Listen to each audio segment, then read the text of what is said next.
안녕하세요. 이화여대학교의 이승철 교수입니다. 이번 시간은 디지털 마케팅과 에드테크라는 주제로 이야기를 나누려고 하는데요. 에드테크라고 하면 좀 생소한 개념이긴 하지만 애드버타이징과 테크놀로지, 광고와 기술이란 말을 결합한 조어입니다. 보시면은 다양한 최신 기술들이 광고 산업에 이제 접합되고 있고요. 이런 것들을 통해서 디지털 마케팅에 응용되고 있기도 합니다. 그런데 인공지능이랄지 빅데이터랄지 이런 것들이 상당히 아주 조밀하게 우리 마케팅에 활용이 되고 있는데요. 그런 현상들과 사례들을 한번 찾아보도록 하겠습니다. 이번 시간에 학습 목표들을 정리해 봤는데요. 우선 에드테크가 무엇인지 그 정의와 개념을 이해하도록 하겠습니다. 두 번째는 디지털 마케팅 환경에서 에드테크가 어떤 역할을 수행하고 있는지를 알아보도록 하겠습니다. 마지막으로 전통적인 광고의 방식과 에드테크를 활용한 방식의 차이점을 알아보도록 하겠습니다.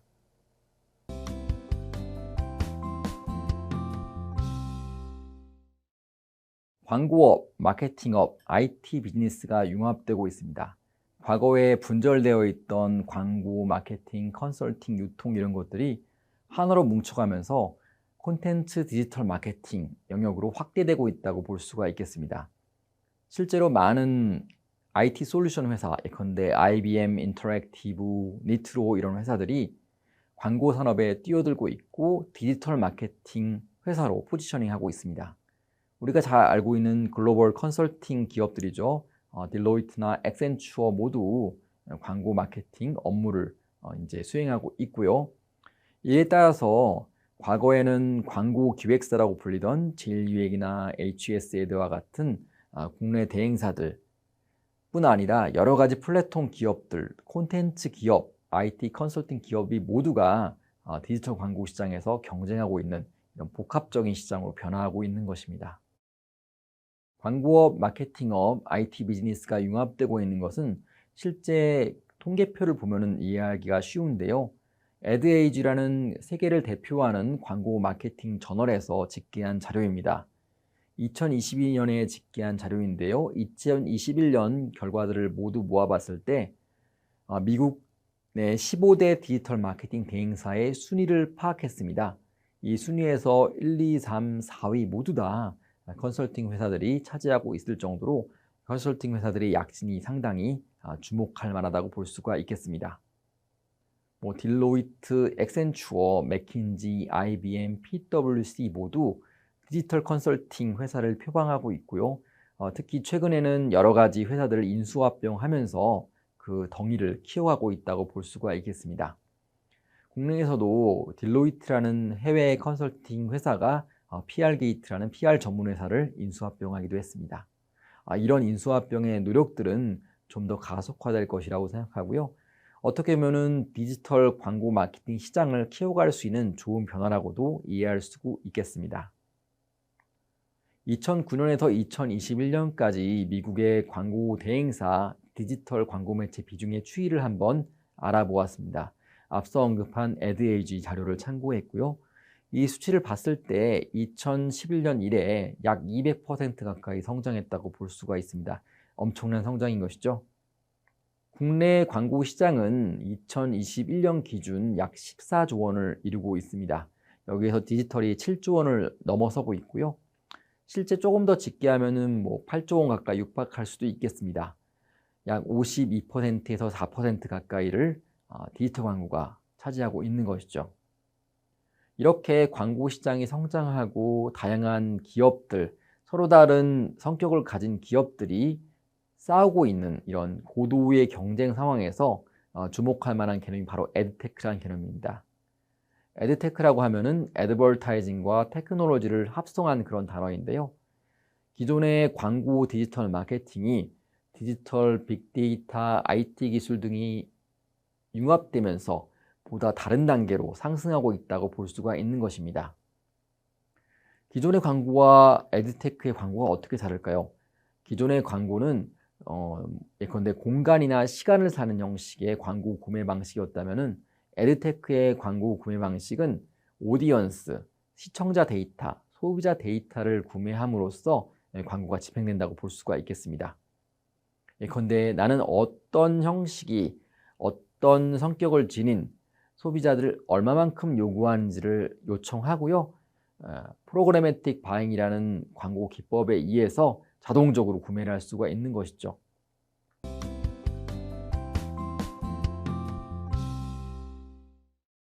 이 에드테크가 출현한 배경을 좀 살펴보겠습니다. 과거에는 노출 기반, 앞서서 이야기한 것처럼 주목을 얼마나 끄는지가 중요했지만 이젠 직접적으로 얼마나 많은 전환, 컨버션을 만드는가가 중요해졌습니다. 지난 시간에 배운 것처럼 퍼포먼스 마케팅 중심으로 전환이 되어가고 있는데요. 그에 따라서 에드테크가 더 주목을 받는 것이죠. 이제 사람들에게 노출되는 것 중요하지만 실제 매출 성과로 이뤄질 수 있는 것은 바로 에드테크 기술 덕분입니다. 에드테크는 광고의 많은 인벤토리라고 하면 창구라고 볼 수 있죠. 이 전체를 이제 가지고 있다가 광고주의 요청에 따라서 적합한 광고 소비자를 매칭해 주기도 하고요. 광고 매체를 매칭해 주기도 하는 것입니다. 좀 더 어떻게 보면 광고 산업 자체가 IT화되고 고도화됐다고 볼 수가 있는 것이죠. 결과적으로 광고와 데이터가 결합하면서 상승작용을 만들고 있다고 이해할 수가 있습니다.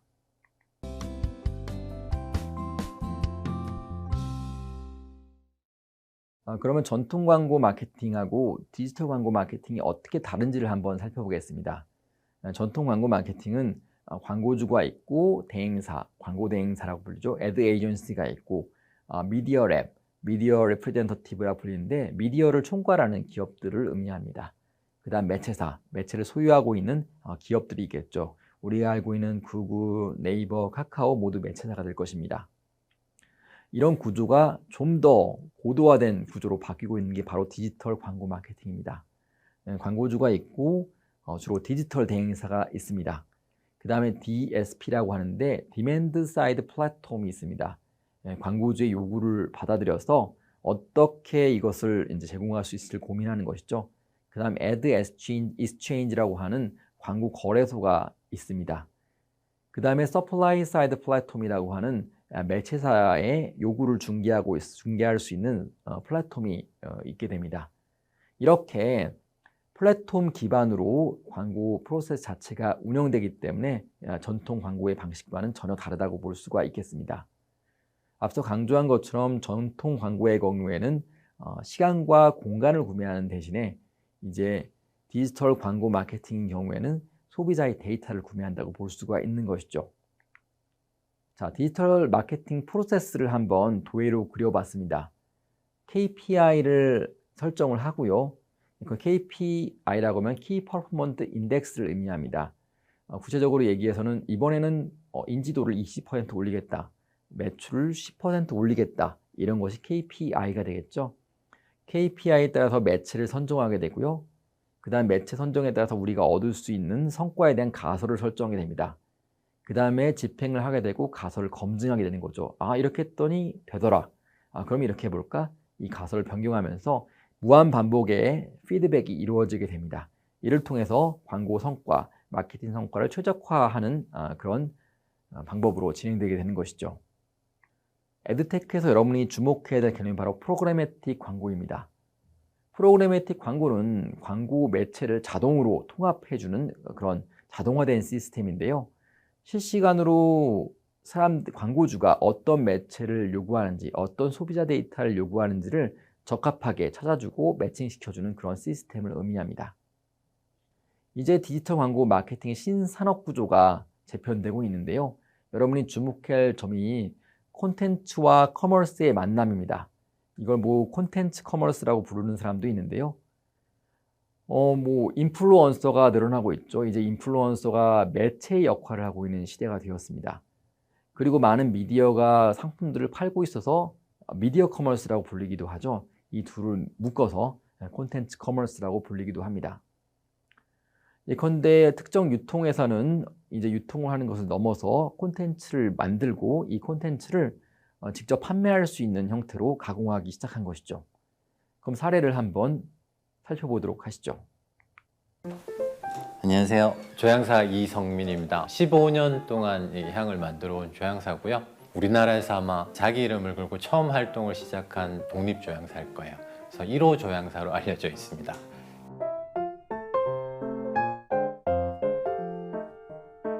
많은 분들이 나만의 향에 대한 로망이 좀 있으신 것 같아요. 인기 있는 향수를 사서 쓰면 향은 좋은데 많은 사람들이 쓰잖아요. 그래서 자기 향수를 만들고 싶다라는 분들이 굉장히 많으신 것 같아요. 오늘 집에서 간단하게 만들어 볼 수 있는 향수 만들기 클래스를 5분 동안 진행해 보겠습니다.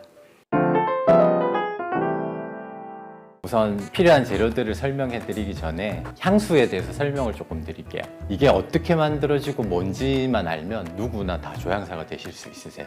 향수는 말 그대로 향을 가진 물이라는 뜻인데 향료랑 에탄올 그리고 정제수 여기에 계면활성제라든지 산화방지제 뭐 이런 것들이 좀 들어가기도 하는데 저희가 집에서 만들 때는 그런 것들은 필요 없을 것 같고요. 향료랑 에탄올만 있으면 멋진 향수를 만들어 볼 수 있습니다. 일단 향료가 뭔지를 좀 설명드려야 될 것 같은데 천연 에센셜 오일이라고 하는 거 있죠. 여기도 준비되어 있는데 이런 것들이 이제 천연 향료 그리고 합성 향료, 뭐 인공 향료 이런 얘기들 많이 하잖아요. 아로마 케미컬이라고 얘기하는데 그런 것들이 향료입니다. 그리고 향수도 준비했어요. 제가 이것도 SSG.com에서 화이트 머스크를 구매를 했는데요. 이게 머스크들로만 이루어져 있어서 그냥 이거 자체로 머스크 향료라고 생각하셔도 돼요.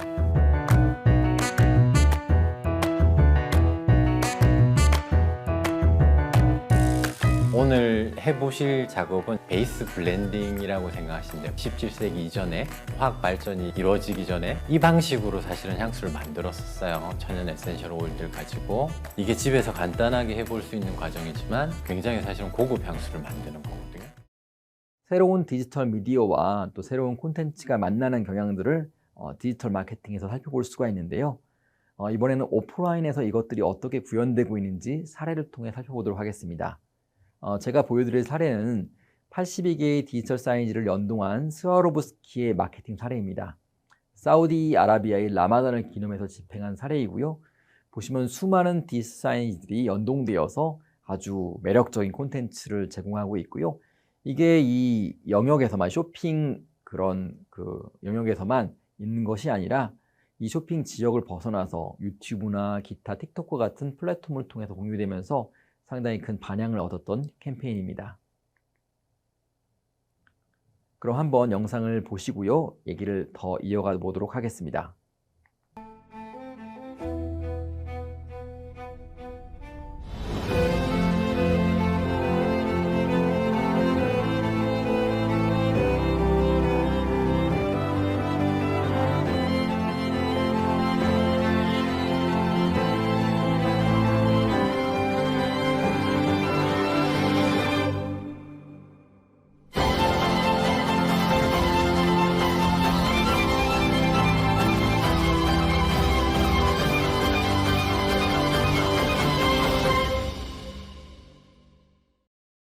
네, 매우 흥미로운 캠페인이죠. 이처럼 온라인뿐 아니라 오프라인에서도 다양한 디지털 기술들, 에드테크라고 불리는 기술들이 융합되고 있다고 볼 수가 있겠습니다. 다음으로 제가 보여드릴 사례는 인공지능을 디지털 마케팅에 결합한 사례입니다. 도요타 자동차라고 여러분들 아시죠? 일본의 대표적인 자동차 브랜드인데요. 인공지능을 활용해서 광고를 제작해봤습니다. 광고를 제작할 때 보면은 비용도 상당하죠. 그리고 인건비도 상당합니다.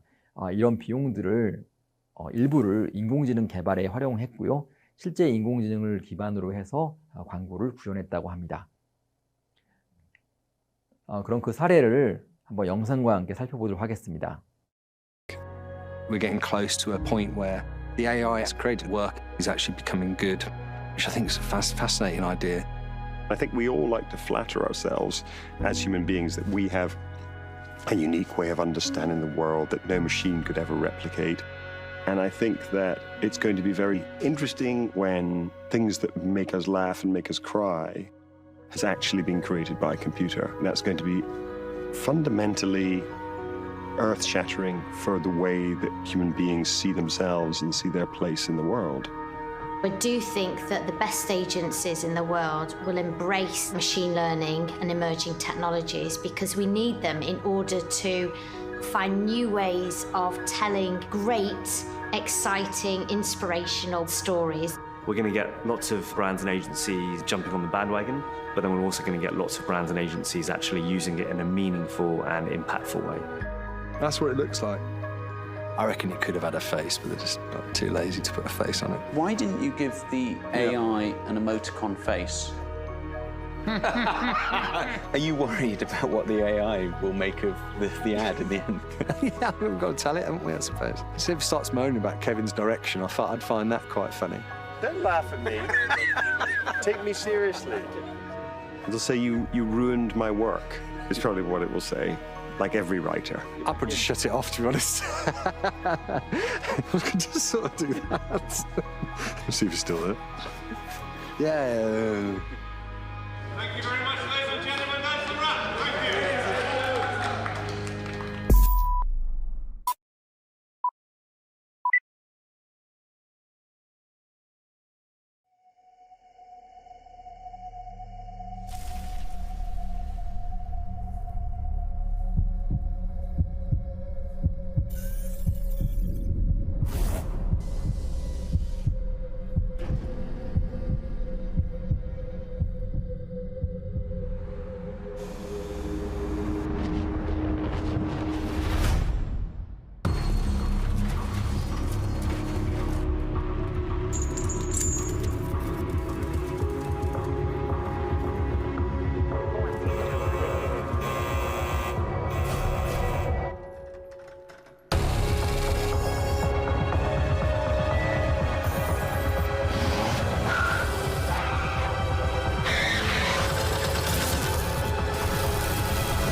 네, 매우 흥미롭죠? 물론 인간이 만든 콘텐츠에 비해서는 조금 뭔가 어색한 부분이 없지 않아 있습니다.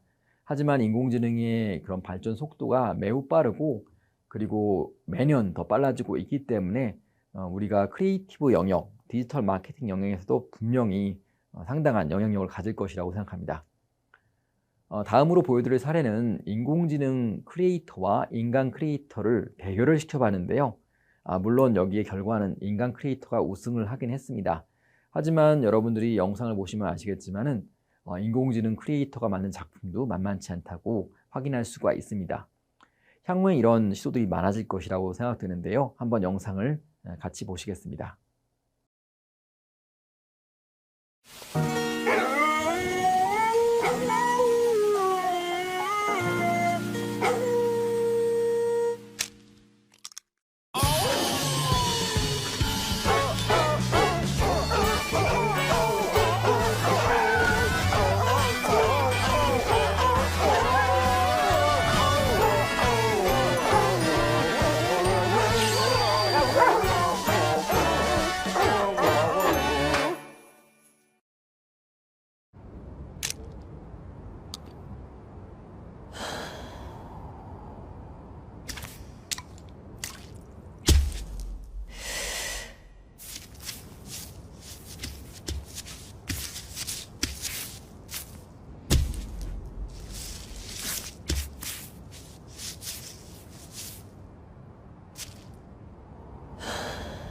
速攻口すっきり10分長続きクロレッツミントタブ。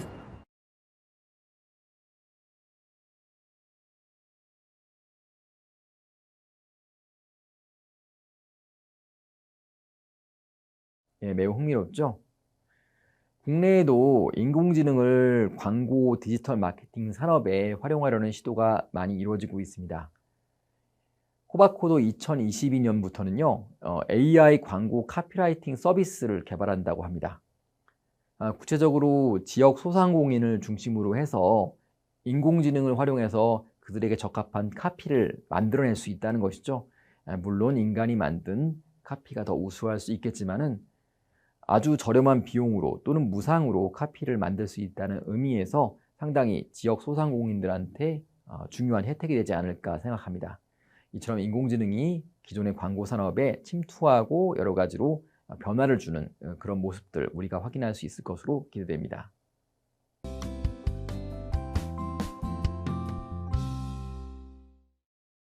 네, 이번 시간 흥미롭게 들으셨죠? 이번 시간을 통해 생각할 문제를 몇 가지 정리해 봤습니다. 인터넷에서 최근에 인공지능이 제작한 광고들이 많이 있습니다. 한번 찾아보시고요. 얼마나 이 광고가 사람이 만든 것에 비해서 현실적인지 또 문제점이 있지는 않은지를 한번 고민해 보시길 바랍니다. 두 번째로 콘텐츠와 커머스, 그러니까 콘텐츠와 그리고 여러 가지 전자상 거래를 결합한 다양한 서비스들을 체험해 보시길 바라고요. 문제점이 있다면 무엇인지, 소비자의 욕구와 욕망을 채우지 못하는 점이 있다면 무엇인지를 한번 파악해 보시길 바랍니다. 그럼 이것으로 이번 강의를 마치겠습니다. 감사합니다.